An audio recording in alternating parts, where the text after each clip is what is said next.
สองสีพระมหาราชครูเกษราปัญญาปรมาติกาจารย์จากวัดดับภัยเชียงใหม่สืบสานเวลาผ่าน131 ปีนานไกลวัดพระบาทอุดมรุ่งเรืองงามตาเจ้าน้อยบุญทาวงศาข้าหลวงพวงเชียงใหม่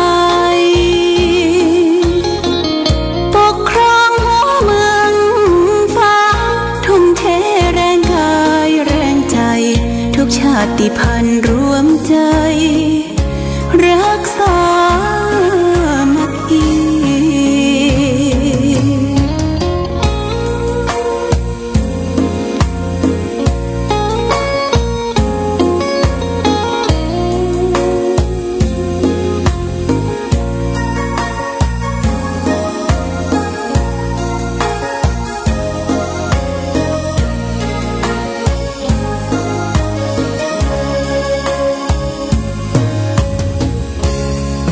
ก่อนเป็นวัดร้างโบราณ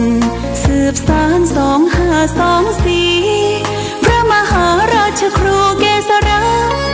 ปัญญาปรมาติกาจารย์จากวัดดับภัยเชียงใหม่สืบสานเวลาผ่าน131 ปีนานไกลวัดพระบาทอุดมรุ่งเรืองงามตาเจ้าน้อยบุญทาวงศาข้าหลวงพวงเชียงใหม่ปกครองหัวเมืองฟ้าทุ่มเทแรงกายแรงใจทุกชาติพันธุ์รวมใจรักษามัคคี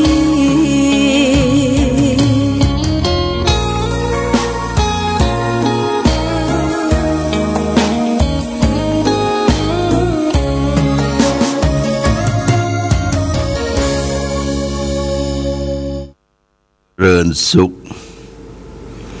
ศรัทธาสาธุชน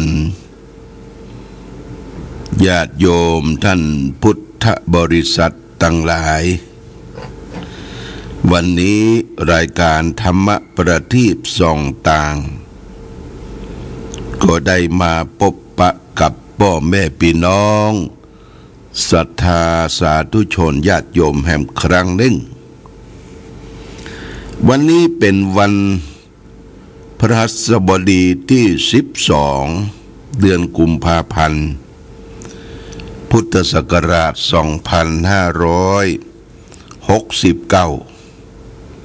ซึ่งตรงกับเดือน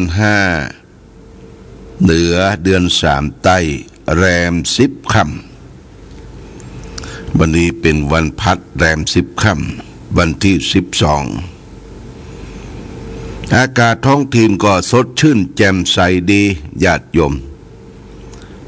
แสงแดดส่องมาตั้งแต่เจ้านะก็ตั้งบ้านเฮานี่ก็อากาศ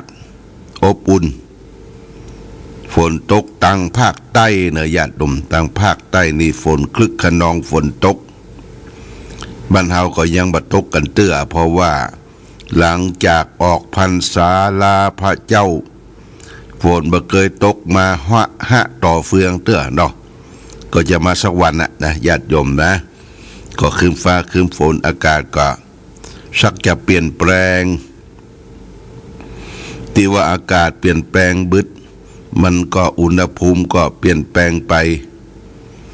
บึดร้อนบึดหนาวแต่อากาศวันนี้ดี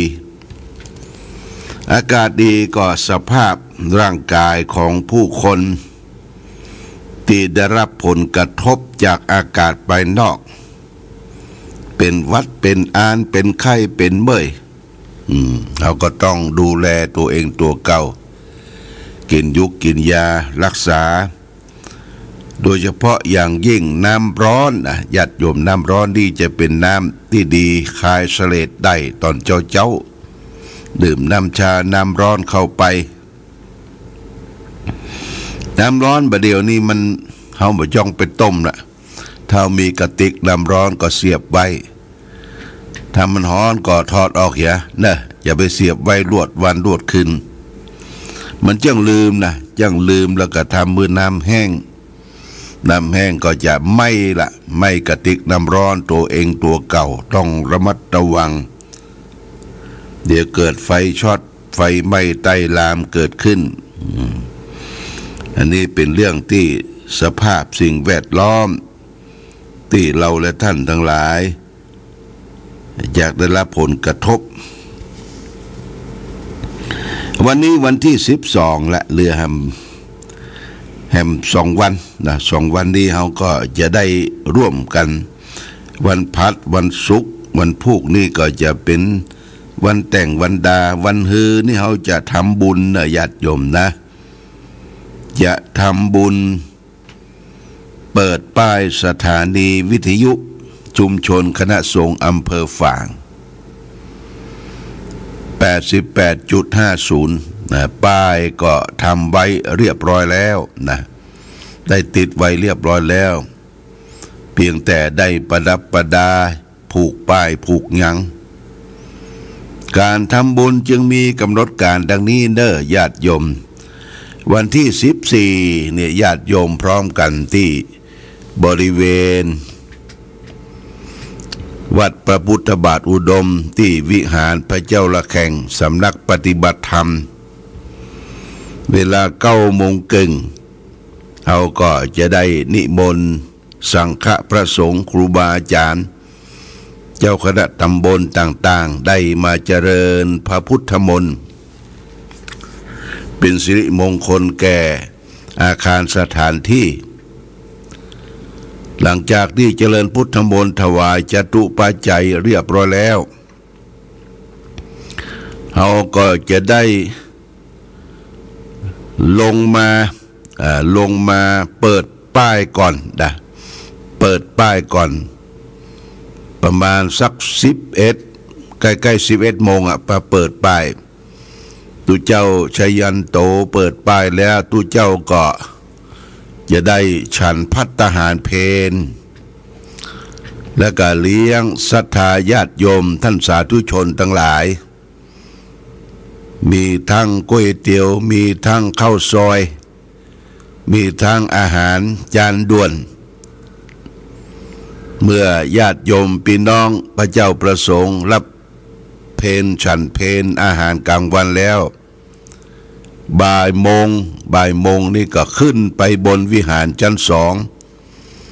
พระเจ้าระแข่งแห่มกำนึ่งเขาก็จะได้รวมกันถวาย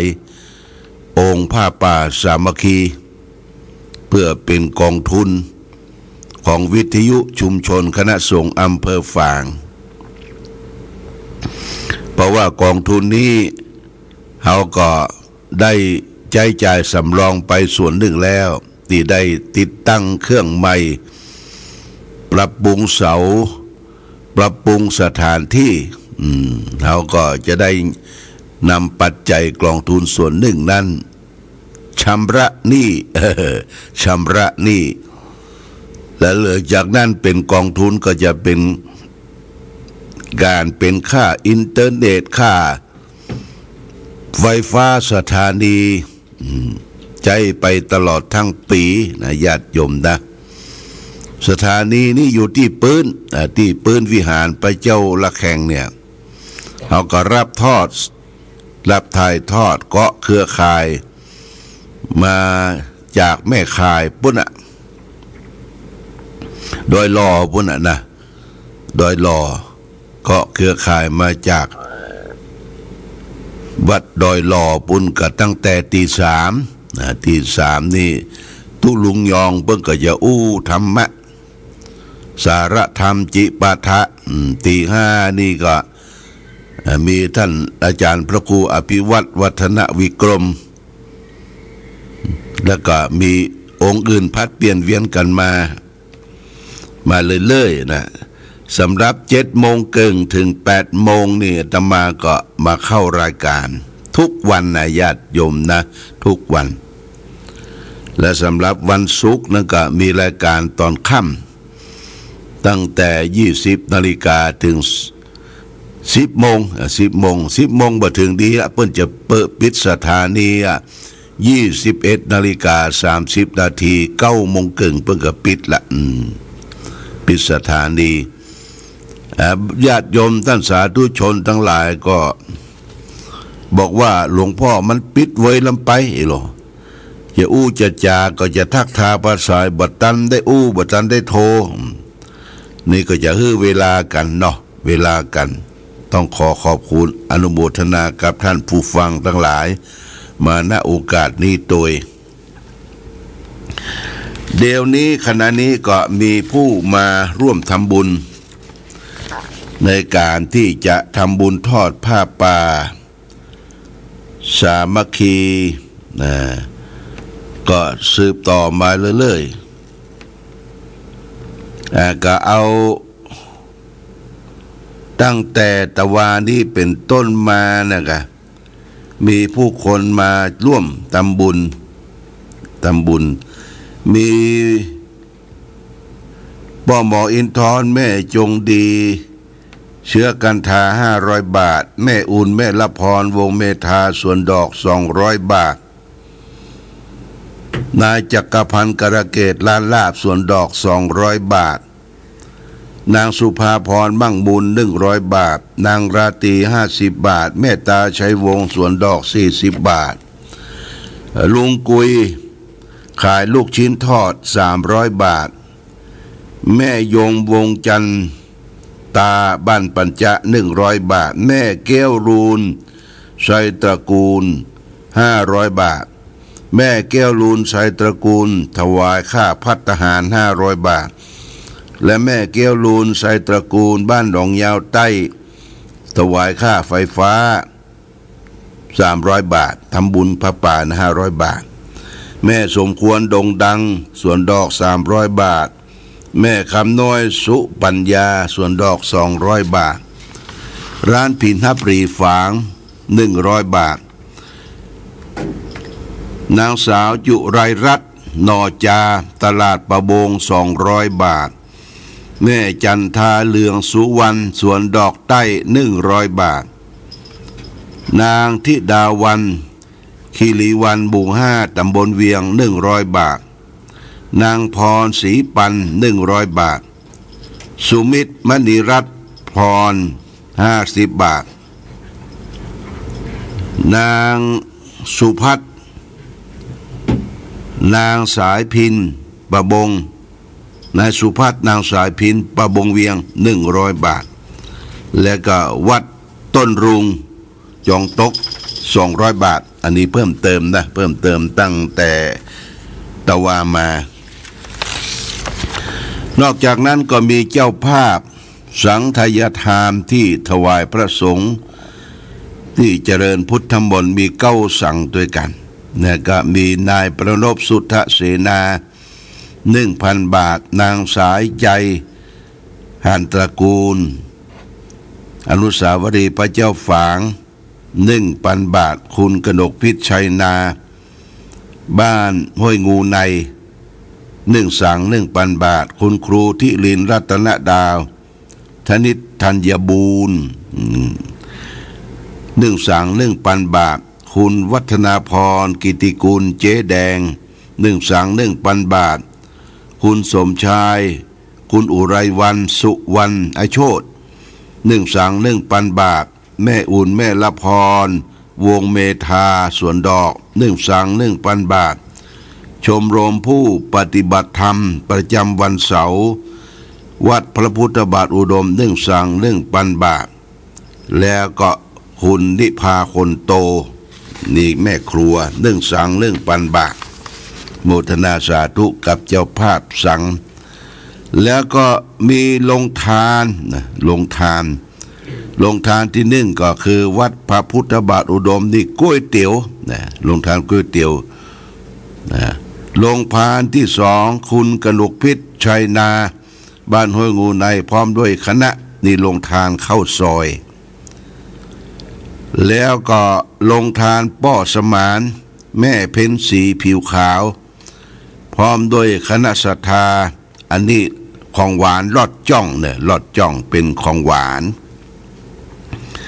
แล้วก็ชมรมผู้ปฏิบัติธรรมประจำวันเสาร์ วัดพระพุทธบาทอุดมนี่ชากาแฟข้าวต้มลูกยนต์ข้าวต้มยวนขนมปังใส่หมูยองข้าวต้มคาราบาวข้าวต้มคาราบาวจากพี่น้องบ้านปังปอยด้วยนะโมทนาสาธุเนอะอันนี้เป็นเจ้าภาพลงทานอาหารกลางวันถวายแด่พระสงฆ์สามเณรและตลอดศรัทธาญาติโยมที่ไปร่วมกินร่วมทานที่ปืนอาคารเด้อภัตตาหารเพลที่ปืนอาคารวิหารพระเจ้าระแข่งในวันที่14วันที่14วันแห่งความรักวาเลนไทน์วันแห่งความรักเขาก็เชิญพ่อแม่พี่น้องมารักมาจุ่มนุมมาประชุมกันแสดงความรักในธรรมะหน้าที่ของเราที่จะได้ช่วยกันทำบุญสุนทานเพื่อสร้างสรรค์ความสมานสามัคคีของหมู่ของคณะเพื่อจันลงรักษาพระพุทธศาสนาของเราไว้นะอันนี้เชิญชวนนะญาติโยมที่ได้รับทราบรับฟังในการที่เราได้ฟังวิทยุขึ้นสีขาวโดยเฉพาะอย่างยิ่งก็ขึ้นใหม่ที่เราได้รับมาก็คือ 88.50 เป็นคลื่นที่ฟังชัดเจนดีนะปรับปรุงเครื่องใหม่เสาใหม่คลื่นใหม่ญาติโยมก็ได้ฟังดีก็ดีอกดีใจเนอะเอารับฟังไผบ่มีวิทยุก็บอกต่อๆกันไปโดยจะซื้อมาแจกนี่ก็บ่มีสตางค์เด้อ วันรุ่นเขาก็จะซื้อมาแจกกันเนาะ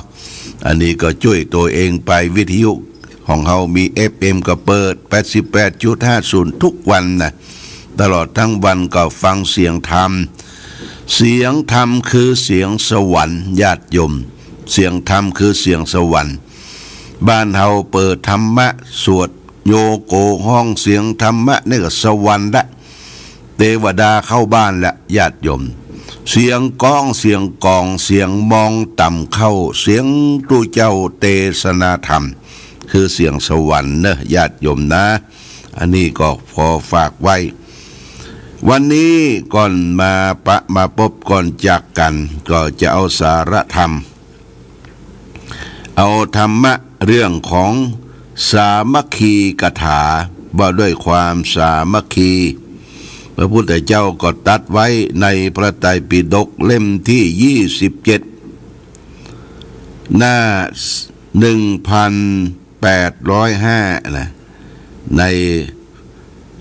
คุตตกนิกายชาตกนิบาตพระพุทธเจ้าตรัสว่าสมัคคิยะเมวะ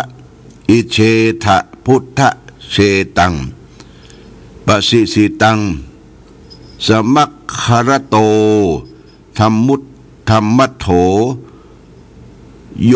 คักขมานะทางสติแปลว่าพึงศึกษาความสามัคคีนี้อันเป็นผู้รู้ทั้งหลายส่วนสรรเสริญแล้วผู้ยินดีในความสามัคคีตั้งอยู่ในธรรมย่อมไม่คลาดจากความยินดีอันเป็นแดนเกษมจากโยคะเขามีความสมานสามัคคีตั้งอยู่ในศีลในธรรมเนี่ยพระพุทธเจ้าตรัสว่าเมื่อไม่คลาดจากธรรมะอันเป็นแดนเกษมจากโยคะในการประพฤติปฏิบัติธรรม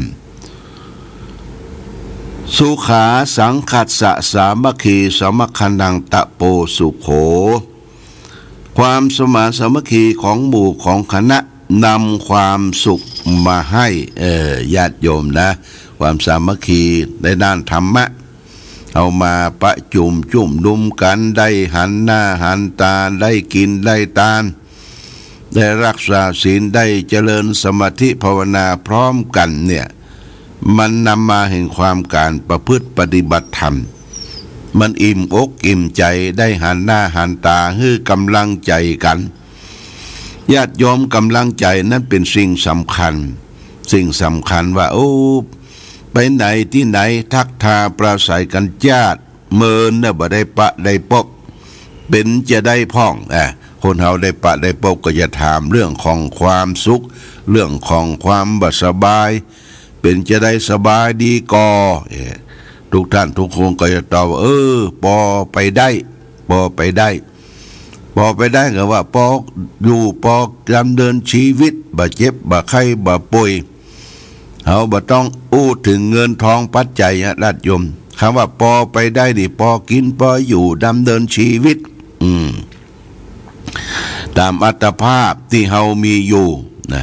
เฮาบ่กั้นบ่ยากบ่ลำบากแต่ประการใดในปัจจุบันโลกสมัยใหม่เนี่ยญาติโยมนะบ่มีไผกั้นเข้าอยากน้ำเด้อบ่มีไผที่จะกั้นเข้าอยากน้ำเฮามีกินมีอยู่มีตลาดมีกาดก้อม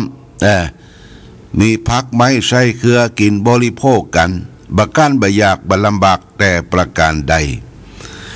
สมัยก่อนการโบราณนี่เปิ้นกั้นเข้าอยากน้ำนะญาติโยม